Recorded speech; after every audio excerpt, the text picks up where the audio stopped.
Do not miss out. Today, we're discussing FOMO, fear of missing out. Are your friends having more fun than you? Are they? Well, not everyone, but I certainly am, because quite simply, my name is Joe Cipriano. Sitting beside me is Josh Sackheim. And next to him, the lovely and talented Louise Palanker. Now, our mission is to get to the bottom of FOMO so that you will not miss out on this podcast about missing out. Louise? It's a black hole. It is. I also have no sound in my headphones in case Bill, really? in case Bill does call.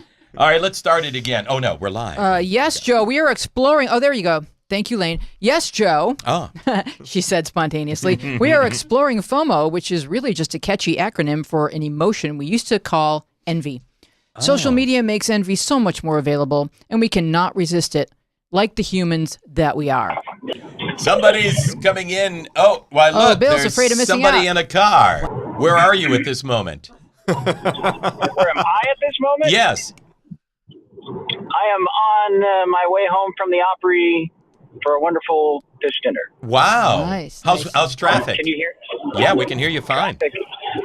Traffic is nothing like you're used to. Actually, Nashville traffic has gotten very close to LA traffic. Oh, it has? Yeah.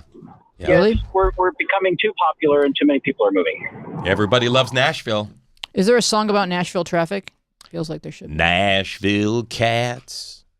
Hey, I like that. You know what? I'm going to write one, and the next time I'm on with you guys, I will sing it for you. Oh, that's awesome. Can you please sing it while you're in traffic? Thank you. All right, so Bill Filipiak, by way of introduction, is he's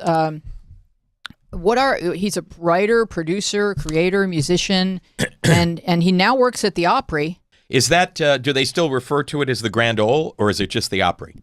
Oh, it's grand. It is the Grand Ole Opry, indeed, yes. Yeah. And we just finished our winter season of having the shows at the Ryman, which is where the show originated, and we are now heading back for, after February 1st, we will be doing the shows back at the Opry again. Wow, I need to go visit. The Ryman is amazing, but the Opry is like a giant city indoors. Wow. I don't know how It else really to is. explain it. The Opryland Hotel it's incredible. It really is. It's like its own little Amazon forest. You got to see it to believe it. Yeah, there's birds that live indoors. Wave thing. It's very cool. Really? Are there actually birds that live in it? Yeah, Yes, there are. yeah. It's an ecosystem. It's like the Biodrome with country music. Wow. So, Bill, we're going to look up the definition on Urban Dictionary of FOMO so that you are up to speed with what we're talking about. Yes. This is the top, in Urban Dictionary, the top results will bounce up to the top. There or the you go. popular.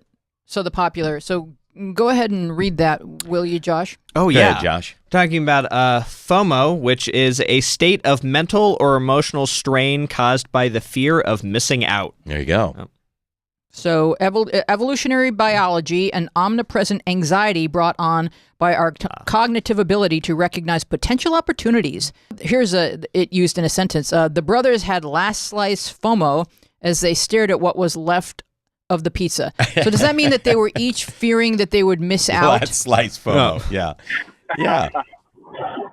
Well, I think that is it, right? It's like when you're at dinner and there's like one piece of there's like one piece of fried chicken left, and you offer it to another family member, but you're secretly disappointed when they say yes, I'll take it. Right. Yeah. Secretly disappointed.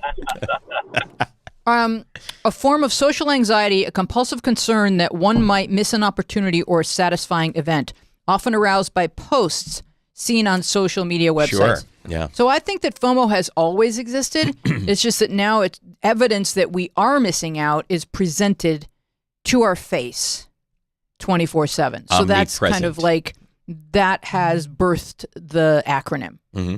Would that be how you would Yeah, well, and because once again I'm proud to be the token millennial on the show, and we were talking about how the term the term FOMO feels. I'm the millennial who doesn't know how to use a microphone. How the term FOMO, it feels very millennial, but like I think there's something really kind of universal about that feeling. When you're a little kid on the playground and whether it's you're the last kid to get Pogs, or you're the last kid to get Pokemon cards, or, you know, I don't know what they do now. You're the last kid to be involved in a knife fight, you know. But that's fear of missing out. Yeah, you know, that's universal, I think. Well, if you feel like you're me or Joe or Bill, and you feel like I'm beyond FOMO, I have my life, I'm organized, I'm arranged, I don't worry about what other people are doing. I think we all experience FOMO when you're in line at the grocery store and you worry that the other line is going to move fast. Like that is... I was just going through that today. That's FOMO energy right there. It's like, FOMO. where should I be? Oh, my God. And there's so much jockeying. Someone will get in line and then quickly move over, too. Or you see, like, you know, like he's got his leg extended. He's going to steal a line. He's going. And then you make the move. It looks like it's open, but you get there, and it's a shopping cart filled to the brim. Yeah, it just looked like one lady. Dang it. But she bought everything in the bought store. everything. Yeah. So, Bill, do you experience FOMO? Well, oddly enough, my being a part of this particular episode is a direct response. It is a perfect example of it, because you posted on, I believe you posted either on Facebook or through email about the episode, and I was like, I had a fear of not being a part of that. And so I responded to you, and you asked, could you zoom in? And I said, you know what? I have to, because I can't miss this. There it is. So it's a perfect example of it. I love it. So I was using our topic psychologically against you, and I would like a round of applause. We are evolutionarily hardwired for FOMO. So before you get too down on yourself for experiencing FOMO as some sort of weakness, like, why don't I feel comfortable enough with myself to not envy what other people are doing? I think we're hardwired. I think it's biology. I think our innate tendency to experience FOMO is birthed out of a survival instinct. Mm-hmm. You know, especially people Josh's age, like your job is to form community. Yeah. So when you feel like, oh, I absolutely need to be somewhere I am currently not, that's not just you being shallow. That's you trying to figure out how to find your step in the flow of life. Yeah, I mean, I think, like you used the term evolutionary. I think in a lot of ways it is a positive thing. I was thinking on my way here. I used to, because I'm a homebody. If I didn't have to leave my cave, I wouldn't. But I used to work with this girl. Who she's like really young and hip and cool. She was like one of like the women from like Sex and the City. She was just always like out and about on the town, and she knew people, and she had this incredible network, and we both worked in entertainment. And I think finally one day I asked her, and I was like, how do you do all this stuff? Because I can barely get myself out after work. I want to go home and wrap up in a cartoon and watch a 5-year-old episode of Downton Abbey. And she was like, it's FOMO. I can't not be doing that. I have to be out. I have to be networking. I have to be hanging out with people. So it can be excessive. And I think like anything else that we're biologically inclined to do, like eating and sleeping and making love, you have to recognize when you're being excessive or when something's interrupting the rest of your life. So you're saying you can be addicted to FOMO?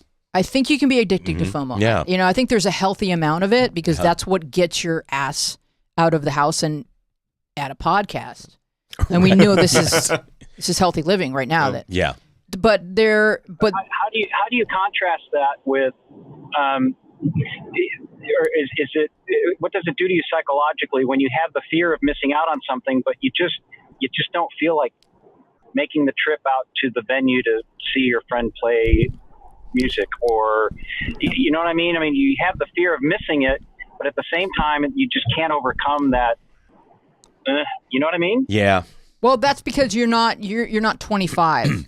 So when you're older, you can easily say, well, if I don't go to that concert, I'll get to spend quality time with my family and or catch up on Downton Abbey. Yeah. Like, you can see the plus side. What we're going to talk about is a Psychology Today article that I found online. We are evolutionary hardwired for FOMO. It is explained by Anita Sands, a clinical psychologist, as an ancient fear driven by a lack of information of which threatens an individual's survival, according to a Quora post from 2015. FOMO has been epitomized with the digital era and is now largely driven by the overload of information on social media. FOMO defines every aspirational jealousy. Really, it's not just like, what are you currently doing? It also, it's envy of people's friends. It's envy of their careers, of activities, of how good they are at selfies, of their possessions. And the science of FOMO was studied in Psychology Today. And what these people do, since they're scientists, is they conduct studies. So they found that people experience FOMO whenever they hear about a new and spontaneous activity alternative, even when they are already about to do something fun, and also when they are about to do what needs to be done, like their work or studying, etc. This dynamic exemplifies fear of missing out. It's sort of like thinking, is the grass greener? Like right. Those basic instincts that we have, like where should I be? What should I have? Instead of just being able to be comfortable that I've put a plan into effect that's going to work for my day. I don't have to second guess it constantly. Interestingly enough, the study that was done by these scientists, the reason why they did it was they had a fear that somebody else was going to do the study before them. And that's probably right. I'm sure there's science FOMO where someone else is about to discover something that you should have discovered. Science FOMO. There's a lot of insecurity that goes with, does this work? There's a lot of insecurity, I think, that causes FOMO. That I think if you're confident in yourself and, you know, what direction your life is going in, you're probably much less likely to have that like knee-jerk reaction when like something comes up that you're like, oh, this is better. This is going to be better. This is going to validate me somehow. It's like we doubt our own ability to have made the right selection. Exactly.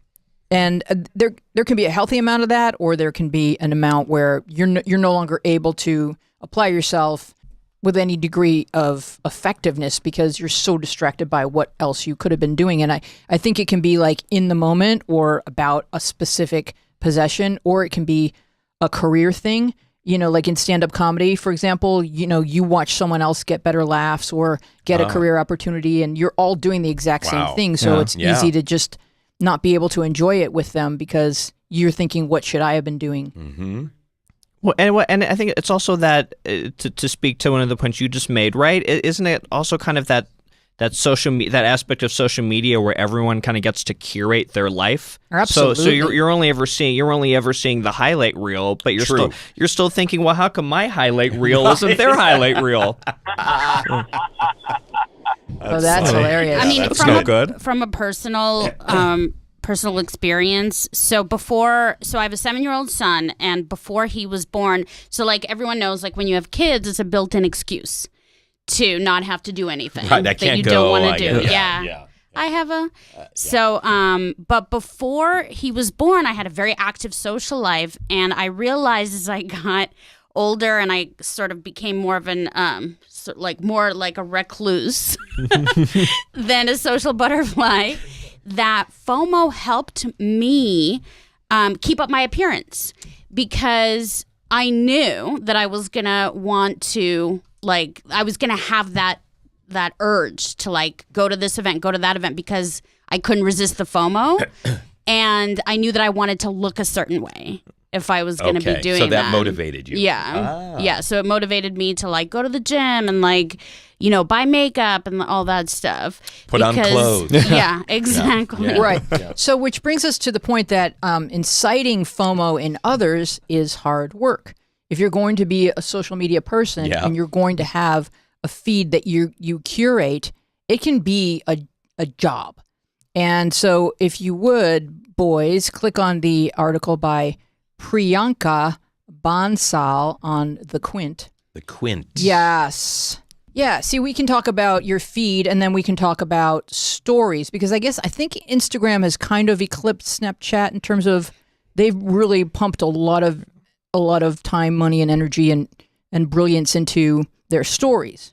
I would think so, yeah. To get ahead, or to kind of keep up with Snapchat or even surpass them.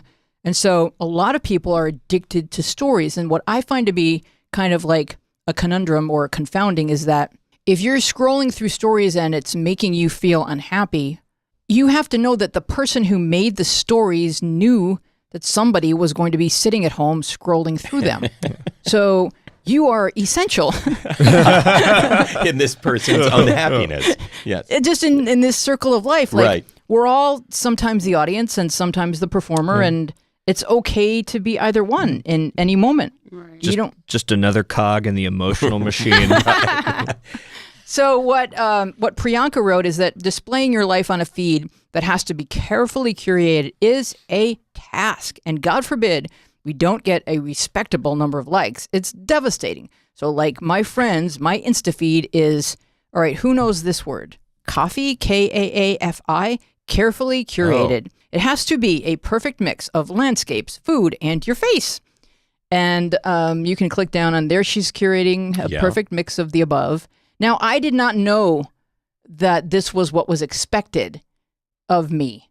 So I was kind of just posting one photo at a time, like, some kind of noob. Maybe it's because I'm a millennial. It's actually so nice to know that I'm not the only person who subconsciously thought that I had to do this, because I'll have moments like that where I'm like, oh, I really want to post this photo of my dog with her tongue out. It's really cute. Oh no, I've already posted 3 photos of my dog. I can't be that guy. Yeah.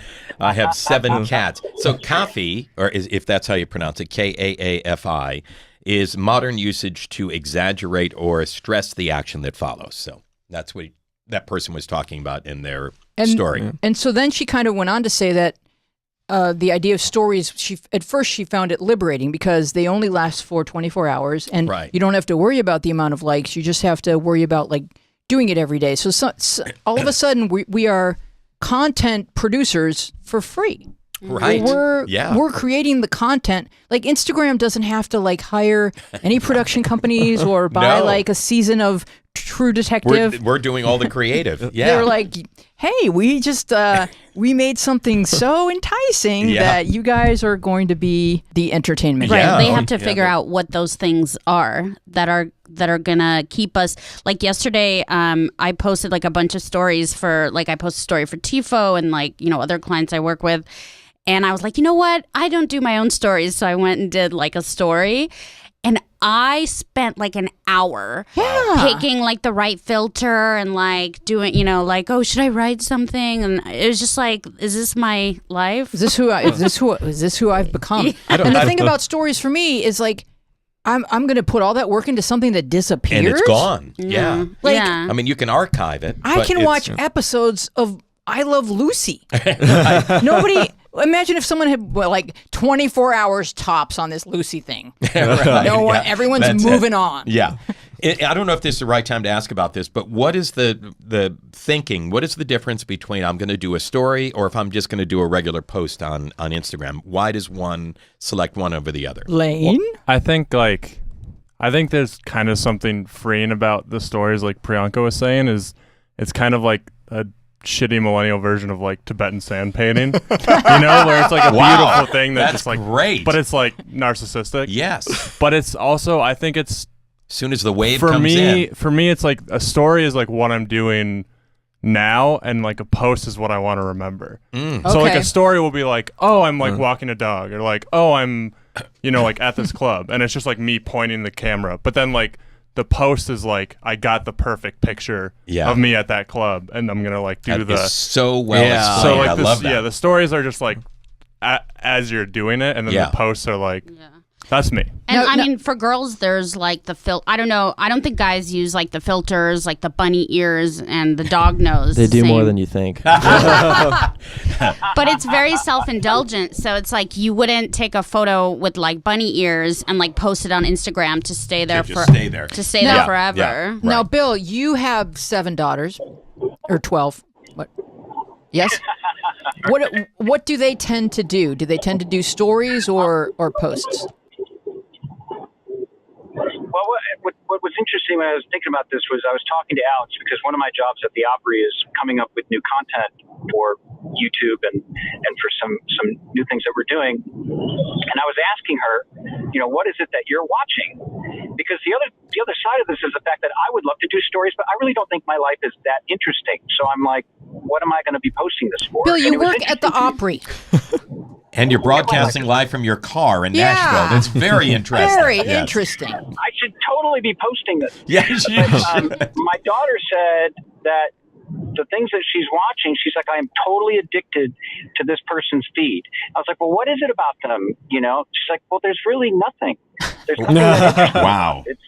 It's just their day, and they just say funny things, and sometimes it's the way that they edit it sometimes, or sometimes the way they say things. She's like, there's really nothing that great about it. It's just I'm addicted to it. And it also could be that I just like, I wish I was this person's friend, and this is how I can be in their life or in some way connected by doing that. For whatever reason, she thinks they're cool, and she wants to, but yeah, it's really interesting to me. It changes, you know, and for us who, you know, Louise and Joe, for those of us who have been in this for a long time, a lot of time and effort and thought went into the writing and the conceptualizing of the content that we were creating to make sure that it was as entertaining and alluring as possible. And now what I'm finding is kids are just going on and watching something. Like Vine videos are a great example. It's 10 seconds of somebody bumping into a glass door, and they think it's hysterical, and they watch it 80,000 times. The concept of creative, of what gets people to watch, is completely changing. Interesting. And it's tough to keep up with. I think. Do you think maybe at the bottom of it is that they're looking for compelling personalities, and if somebody has that to offer, then that's really all show business ever was. If you go back to Charlie Chaplin, it was people that people want to watch. Is that still? Yeah, it kind of makes me think that a lot of us in the industry who do this, we really overthink it. Mm-hmm. We put way too much thought behind what's going to grab somebody's attention, when sometimes it's just normal life. People just want to see that they're normal. I don't know. Yeah. It really is. Watching the kids and what makes them laugh. They'll sit around and just share these little 10, 15 second videos and laugh, and I'll look at it and go, okay. Well, you have to know her. even like something like Twitch, where people stream video games. Right. It's not that I desperately want to watch someone play, you know, like virtual goat herder. It's that I want to watch someone I like play virtual goat herder. But I think it is all like personality driven. Yeah, please stitch that on a pillow because.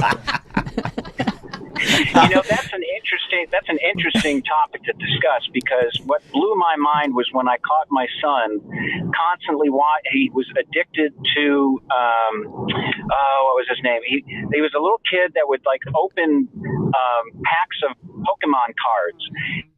And my son was glued to it. And all it was the kid opening the pack and looking at what cards he got. And this thing would get millions of hits. Amazing. I couldn't believe it. So there was something about the kid. That kid is like the 8th richest person in the world. He buys all the cards he wants. So I was looking for FOMO memes, because I know Dina loves memes, and I found this page. If you guys can find the page. It didn't really lead me to any memes. You can scroll down, and the memes are kind of meh, I thought. The memes are meh. Yeah. Meh. Good God. Let the FOMO... Oh, well, Josh laughed. All right, so maybe... There you go. Doesn't take a lot. All right. And it's Franklin Roosevelt saying the only thing you have to fear is missing out. And then we have no surf Not sure if FOMO or procrastination. They can't all be winners, guys. No, they can't. You're right. These are just like old memes. These are like early generation memes. Okay. Yeah. But anyway, the point of what this kind of like online odyssey is, on this blog, they mentioned that according to Business to Community, which is the website where I found these memes, is a study found that 68% of millennials said that they've made a spur-of-the-moment purchase due to FOMO within hours of seeing someone else's post about the product.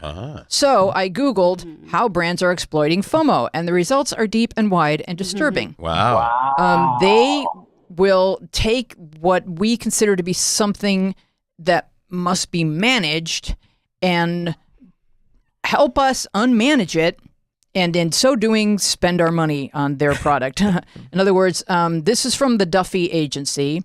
FOMO, and these are things that are printed right. This was the top search result, and there were millions. So if FOMO is something that we're sort of just noticing and being like, wow, human nature, the brands are like, okay, we're going to prey upon this human tendency. FOMO, the age-old, hair-ripping feeling of missing out on the fun. It frightens consumers and thrills marketers. The socially invasive marketing deployed by many has resulted in a fight for consumer attention, highlighting what is referred to as the attention economy.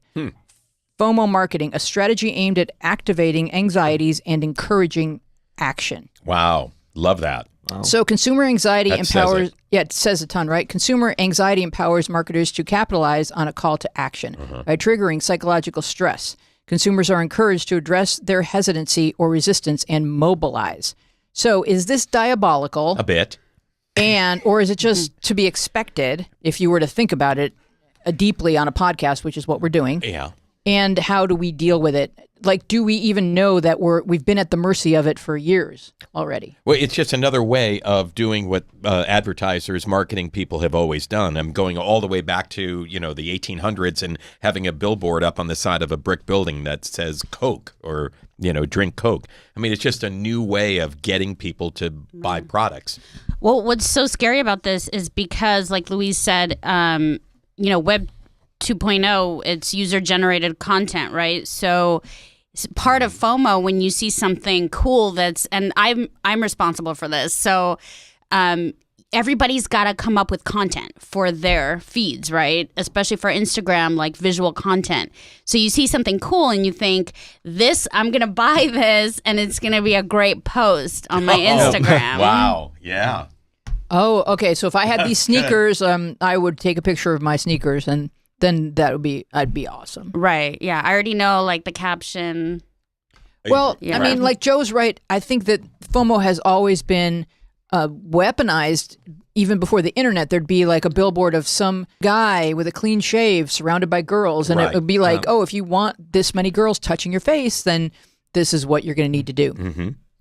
And maybe it was always mythological. It's never going to actually happen. But like that, that nagging thought that like maybe when girls get close enough to smell me that, it needs to be like more on point or something like that. Like even if it's like some sort of, you want that to be able to, ideally, when a girl gets close enough to smell you, you want that to close the deal, not send them farther away. Right, exactly. Not repel them, yes. I'm talking about sex because they always have said sex sells. So even if it's subliminal, it's acting upon some sort of subconscious innateness in all of us to be attractive or alluring, or whether it was social media or a television commercial with Suzanne Summers. It was always like, right. Well, yeah, I'm probably not going to go out with Suzanne Summers, but I mean, if I wear this, then maybe she'll look at me. It makes me wonder like where we're going, because I've seen these old ads from the 20s where it was literally like two girls talking and one of them was like, your underwear needs to be changed. Like that's literally what it said. I was going to say the same thing to her because that was like the 20s. Like she was saying, like if you your life would be so much better if only you just like change your underwear every once in a while. I had that talk with my college roommate. Like, if you would just solve these hygiene problems, things would go so much better for you. Even if you talk about a snake oil salesman, he's basically saying like, gout is painful. Yeah. And, you're like aspirationally, like I wouldn't have this gout. Yeah. I mean, that's basically what's still going on, but it's much more like, focused on a savvy audience. So as people get more savvy, like what is going to happen with marketing? How do you trick them? Yeah, exactly. Well, so we go from a billboard that it has a guy surrounded by or running down a street chased by women or whatever, Old Spice, whatever was happening. High karate. And how are the brands kind of blending themselves into the ticker tape of social media so that when you're scrolling, you see it just as another post and not a promoted post? Right. Well, isn't it also the peer pressure aspect of it that, if you start seeing a lot of your friends, I'll come to my kids and I'll say, hey, have you seen this thing? And they're like, Dad, that's so yesterday. That was out 2 weeks ago. Well, they're right. So you're constantly, I know, and you're constantly trying to keep up. my question was, is FOMO also responsible for the fact that we're always constantly checking every feed possible to make sure that we're up to date on the latest piece of information that just happened? You know, we don't want to miss it, because if we're out of the loop, and we're not hip, we're not, which is an old word to begin with. But the peer pressure thing, if you see everybody doing it, you want to make sure that you're not missing out. It's almost like a pacifier as well. I mean, you pick up, and you look at Instagram, and you just feel good. It's like, okay, I'm connecting. Yeah. I mean, there's definitely addictive qualities that have nothing to do with FOMO, that just have to do with, I want to know if Trump is still president, because it's been an hour. Let me check that. Does anybody go to the bathroom anymore without and just their go to phone? the bathroom, but not check Instagram, Facebook? Yeah, well, one day, aspirationally, it will scroll on your mirror, and you'll be able to not have to drop your phone into the toilet. Lane? No, I was just going to say, I think, like, kind of going back to what Dina was saying, is one thing brands are doing now is like nano influencers are like really big. Please explain. So like my girlfriend just got a job at an agency that works with them. So basically it's like the idea of Kendall Jenner doing brand deals, but on like a very small scale and just influencing, because basically they found that people who just have their like personal friends and family following them, it's a much like more intense interaction. Like engagement is much more intense when you know the person. Well, so they're also saying they if have we a can smaller feed, and so they see every post. Yeah, so if we like, as opposed to if you get Kendall Jenner to wear Adidas and then 2,000 million people see it or whatever. Yeah. But like what percentage of that, as opposed to getting like 500 people that have 100 to 200 followers, and then all of them are going to see it. So that's interesting. Would that be like the equivalent of? So I'm just going to come in and say it. I'm a fan of The Bachelor. We'll save this conversation for another podcast. All right. And Louise loves The Bachelor. I have some thoughts. I have some thoughts on Colton, but we'll get into that another time. We need to talk Colton next. See. But so Louise, you might be the same way. Like I follow a lot of those men and women on Instagram.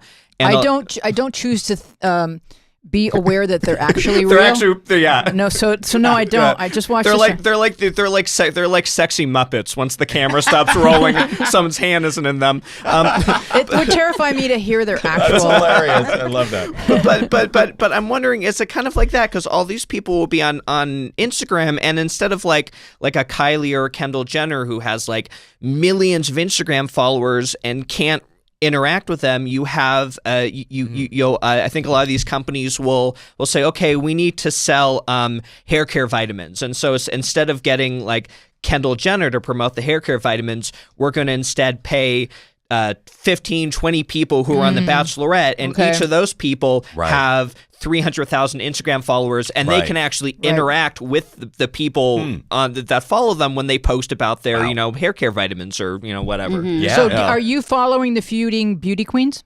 Oh, it's getting intense. Wonderful. See that? I love that. There's people that have little cult followings. Missing out. I'm scared. I'm missing out. Oh, Bill, start streaming. It is one of these. It's going to be one of these women is just going to what is it, like a garage? One of these women is going to take their sash and just take out the other one. Yeah, got to get still on this, Bachelor? Bachelor talk? Yeah. Okay. Yeah. Dina's not following Dina. Bachelor. Yeah, No. Dina, catch up. Okay. I am surrounded by people I don't want who to have watch to explain all of this to you. Colton is a virgin, and it's My fascinating. entire family watches it. Yeah. No, but so there must be some like Nashville stars that have where you have a manageable fan base, and then so you take like 100 people that have a manageable fan base, and then you have them talk about your product. Is that what you're saying, Lane? Yeah, and I think it's like a lot more cost effective, and it's also just like my brother-in-law and my sister have like 2 dogs that are like cute, and like every like white couple, they have an Instagram for their dogs. And like that's mandatory. Yeah, exactly. I mean, before you have to do it to get married in New York State. But they like he has gotten sent leashes and treats and stuff from companies for free. Like he has like 3 boxes of stuff. Yeah. And he has like 100 followers maybe. Oh wow. But it's like it costs the people nothing, and if he makes one like it's, you know what I mean, like it's like, maybe $50 in merchandise for and as life progresses, they go from having dogs and then they have children and then they feature their kids and it's definitely the people like The Bachelor, like the low level celebrities, but then it's even people under like just normal people that are active. So if I started like hashtagging cornflakes on every post, eventually they're just going to send me cornflakes. I think you should. I think they will. We could try that as a social experiment. That sounds like an urban legend. The cornflakes woman of Instagram, skulking through the digital playground. You hear this crunching as she moves forward. I posted. This is like a creepypasta. I had purchased a stapler from Staples, and it didn't come with staples, and I thought that was ironic. And I posted I don't think that. They come with staples. They don't. It's also sad. I bought it at a place called Staples. It's a stapler. That should be the one thing. Shouldn't it come with staples? They sell, or they give away with every purchase. Take some staples. I posted a little video of that, and it was a little funny thing of the stapler talking. Yes. And Staples wrote back, on the post, on the tweet, and they sent me staples. Yeah, I'm in love with this story. Yeah. By the way, I just recently learned that Staples has a double meaning. Mm-hmm. Like things you actually need. Dina. Mm-hmm. These are the staples of my life. That you would get down at the mercantile. Office. Yeah. Very good. People with FOMO have ambivalent feelings toward Facebook. It brings them up and slams them back down. Facebook, any feed, really Instagram. The problem with FOMO is the individuals it impacts are looking outward instead of inward. Psychologists will testify to this. When you're so tuned into the other or the better in your mind, you lose your authentic sense of self. This constant fear of missing out means you are not participating as a real person in your own world. So this is from an article in Time magazine called How to Overcome FOMO. Okay. So I think we can all kind of like talk about how we reach for the phone or we go to the computer because we want to relax and feel good, but then there's things on it that make us feel bad or excluded. What makes it addictive is that we think there's going to be a high from connecting with our friends through social media, but there could easily be something that just makes you feel bad, and it's like love. Every time you get heartbroken, you come back for more.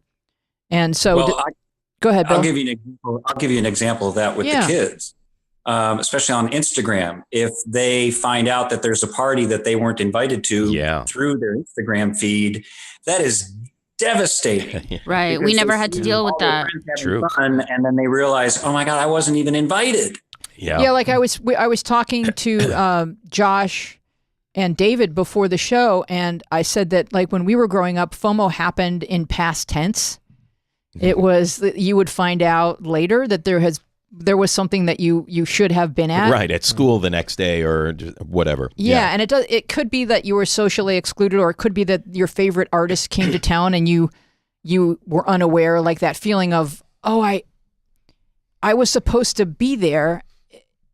I wonder how I could like go back in time and correct this. I didn't open the newspaper and I didn't see that so-and-so was going to be performing at such and such. And it just makes you heartsick because there was something that happened and you weren't there. It always happened in past tense to us. Mm-hmm. Didn't happen in the moment unless you got a call and were specifically told, hey, don't come over. And it wasn't like this immediate, oh, these things are happening without me. It was more like, I wish I could reverse time and go back and be at this thing. Like Woodstock, man. Yeah. Well, and Bill, like, I don't know how old your kids are, but I know something to kind of speak further to your point. Like, I know something a lot of kids deal with now is it's not only is it bad enough when you're not invited to a party and someone is posting about it online, but now because of Instagram stories and live video, you'll be sitting alone in your dark room watching the party as it happens. While it's happening. That's... And then have your friends call, why aren't you here? Yeah, yeah. Hey, Bill, when did you leave your car? Look at him. He's out of the car. So is there any way to comfort your kids when something like that happens?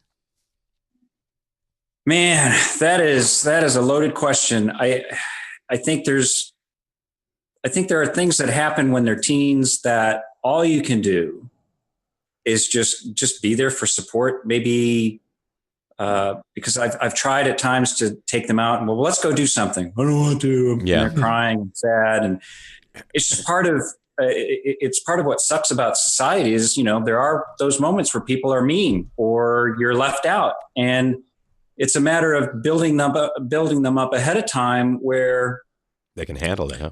It's like we started this whole conversation about the reason that FOMO exists is the fact that you aren't completely happy with who you are or what your life is, and you're constantly looking for other things that may make it better. And if you can build them up to the point where they're busy enough and they're active enough and they are happy with who they are and what they're doing, then those moments won't have that much of an impact. I would like to help you in your parenting, Bill, with some words from Time magazine. Try gratitude. Sounds sappy, I know, but try a simple experiment. Look around. What good things might you be taking for granted? Home, family, friends. Now take a couple seconds to imagine those were taken away from you. How would you feel? Bad things happen to us randomly, right? So to some degree, you are lucky to have what you do. Does this exercise sound silly? Research shows it works. Mentally subtracting cherished moments from your life makes you appreciate them more, makes you grateful, and makes you happier. In fact, gratitude is arguably the king of happiness. What's the research say? Can't be more clear than this. The more a person is inclined to gratitude, the less likely he or she is to be depressed, anxious, lonely, envious, or neurotic. I think I'd still be neurotic. I don't know. But yeah, I mean, that it does sound sappy, but I actually think that saying a gratitude prayer every night just is just something that if you get into that habit, it really does work, because we are so blessed, and we live in a part of the world that's primarily safe, and we're clothed and we're fed and we have each other and we can podcast. And, there were times in history and places on this earth that were not safe. Right. And so I don't know if even if your teenagers roll your eye when you say that to them, or they might roll both eyes if they have to. Even if they roll their eyes when you say that to them, it may sink in later that, yeah, life is sweet. My life is sweet. I'm loved. Yeah, I think it's that initial, that moment that's hard for them to get past, but I do think it's a matter of,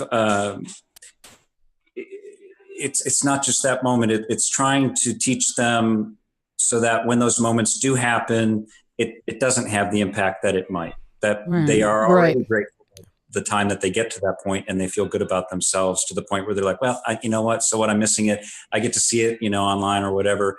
I'm all right. You fortify their emotional base, and that's good. But I mean, I just think gratitude, like making gratitude a habit is a good idea to start as a teenager, because when you encounter people and you offer them something and they're just like, they don't just say thank you, like they really mean it.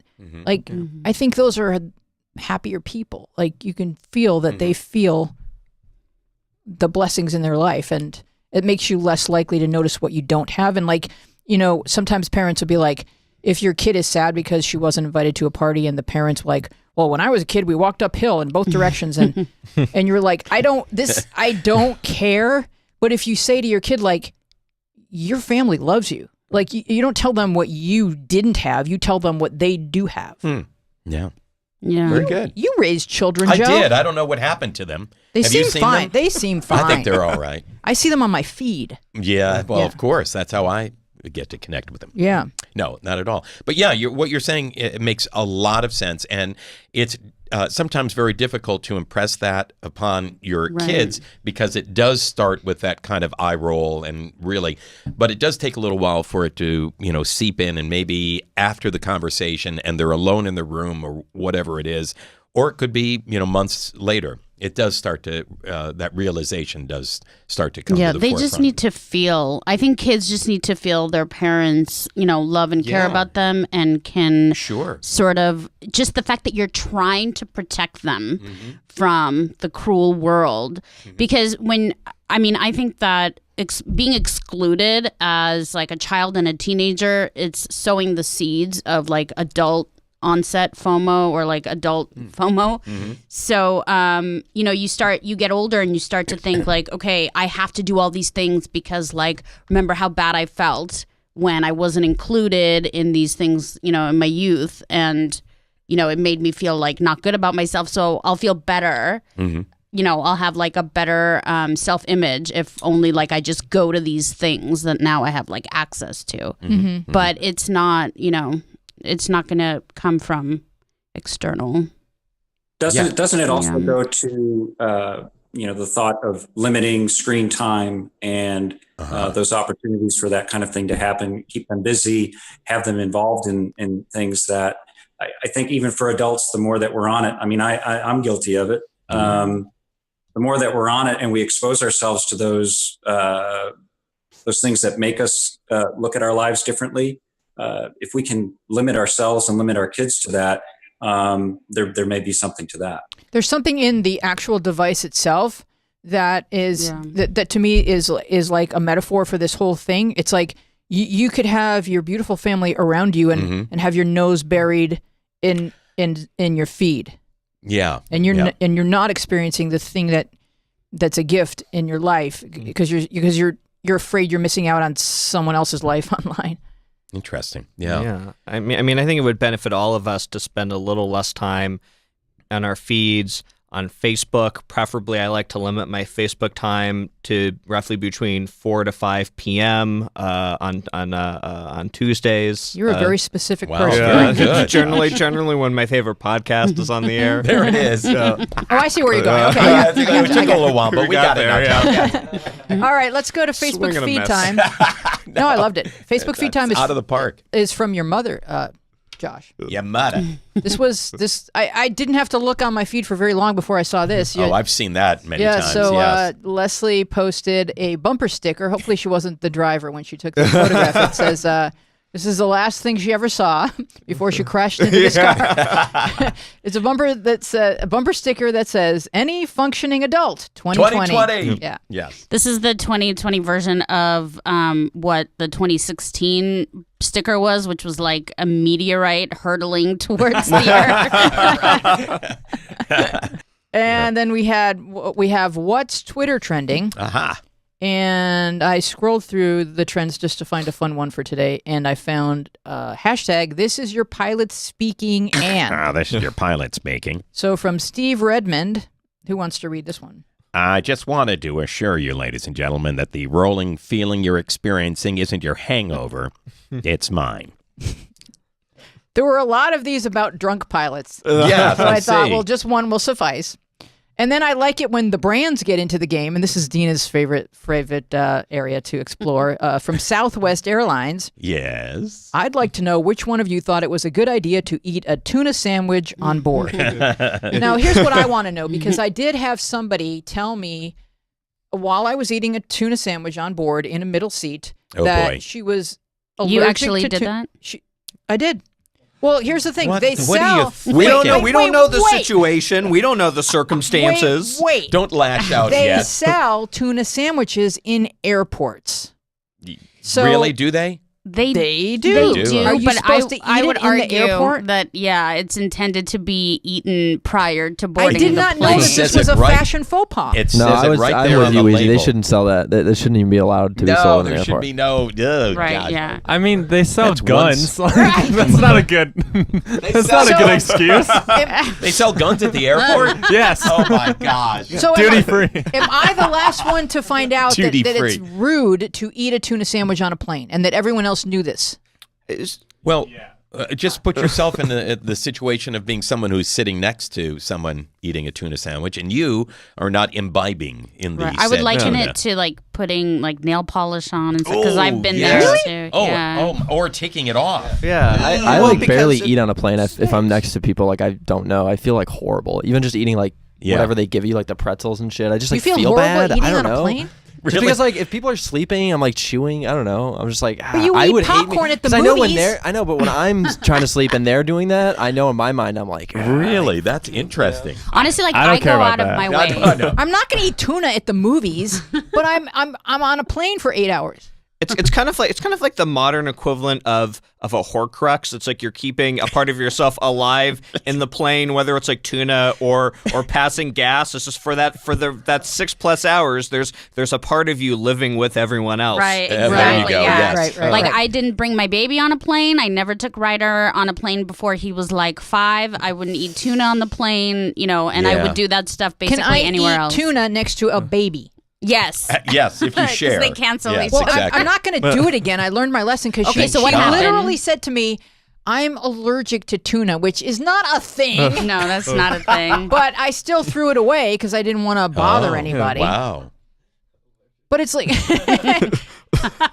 tuna's like one of the few things that I eat, like that is meat. Like I don't eat like meat, Okay. I eat fish. But anyway, I know fish is smelly and I wouldn't cook it at the office in a microwave. Like I wouldn't do that. Yeah. But I didn't know you weren't supposed to eat it on a plane. But now I know. Consider myself educated. Nothing too pungent should happen on a plane. Got it. Yes. Okay, nail polish. Some nail polish, some nail celery polish sticks, remover. Yeah, and there you're you all go. set.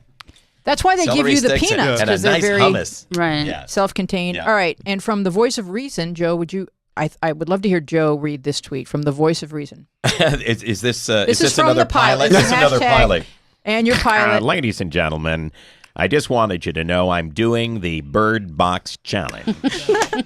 We are 350 miles away. That's a great tweet. That's good. I think that's my favorite tweet of the week. And can I just say, just real quick, Who doesn't for love me, a comedy pilot? and this is real quick. This is another example of FOMO for me because I haven't seen any of those sensory deprivation movies yet. Like I haven't seen A Quiet Place. I haven't seen Bird No, Box. I haven't either. They're the same movie. You only need to see one. I haven't seen that movie with Richard Pryor where he's the blind guy and there's the deaf guy. It's Right. But I Hear have no all this evil. FOMO because of it. Well, all right. So with these movies, The Quiet Place is like, hey, you can't say anything and the deaf people shall save us. And then the Bird Box is like, you can't see anything and the blind people shall save us. Okay, you just spoiled. Really? Can you announce ahead of time? If there was a movie where you can't smell anything, then I can eat tuna on a plane. Get off the tuna. Wait, did I give away too much? Yeah. That's all.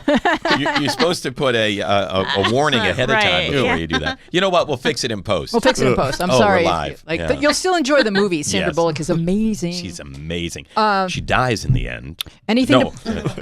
anything to plug, Joe? Oh, anything to plug? Deal or No Deal, Wednesday night with Howie Mandel on CNBC, which is so strange. Yeah. And I did just recently, there is an Elvis special that's going to be coming up in February on NBC. Is it his birthday? It's we're going to run it on his birthday, which I think is January, but the network didn't have time in the schedule for it. But what it is, it's the anniversary of his comeback special on NBC, so they have all of the original footage. I love that. And then they have people awesome. like Blake Shelton and people today who are singing the songs that he sang. Oh, cool. Intercut with Elvis. So that's in I will February. nerd out on that. Yeah. That sounds amazing. NBC on NBC. And then you're the announcer. I'll be the announcer. Or do you do any singing? That's amazing. No, I don't do any singing. I've never been asked to sing. Are you going to be wearing like the leather comeback I outfit? always wear leather. I'm wearing it underneath right now. Josh, what have you got to... You can check me out on Instagram at jsackheim, and I post everything from when I have comedy shows to photos of my pug to new musings on tuna fish etiquette. So find me there. And We'll call it Tunicate. What is your pug's name? Her name is Phoebe. She's about 800 years old. And you should check her out. Yeah. Okay. Cool. Yeah. Well. She doesn't have her own Instagram. Oh, account she yet. does. Oh, she does. You may have been wondering if me and my girlfriend are a young Caucasian couple, and I can assure you we are. Hashtag Yes, pugs. you can actually find her Instagram handle is at Old Lady Phoebe. Oh, I'm going right now. PHOEBE. Okay. We're going to follow Phoebe right now. I love everybody. Thank you for being with us. We're going to take the next 2 weeks off while I finish a documentary about 97-year-old artist Margaret Singer. And that will be showing at the Santa Barbara Film Festival in March. Can we all go? Oh, please. Yeah. You want to be the announcer? What? Yes. And why don't we do a live tifo from there. From would be awesome. Santa Barbara. Santa Santa Barbara. I love you. Goodbye. Good night, everybody.